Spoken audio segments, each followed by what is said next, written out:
आत्या काऊन एवढं तिला कुत्रडी वाणी मी काय कुत्री दिसते का काऊन एवढू राहिले एका डोळ्यानं झोप घेत होते ना मी आत्या हा. काय सांगू आत्या तुम्हाला आत्या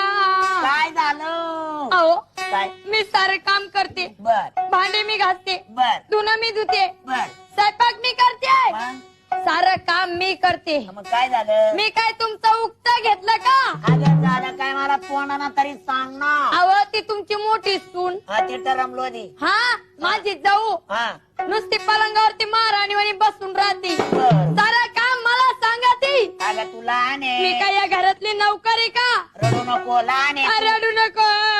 पागल आहे का? तुम्ही त्या मोठीला डोक्यावर घेतलं ना नाही ग अगं नाही ग तू आता जीव आहे मा नाही नाही आत्या तुम्ही माझ्या जावाला काही सुद्धा बोलत नाही बाई तिला येऊ दे त्या राणाला कसे घेते तुझ्या हाताना हा बोला मग तिला बोलू का हा बोल ए तरंगलो दे बायको घर बरे तू काऊन राहती घर बरी पाना काय झालं काय ग अगं आहे ना मी इथं काय करा झालं नाही बा. Download ShareChat.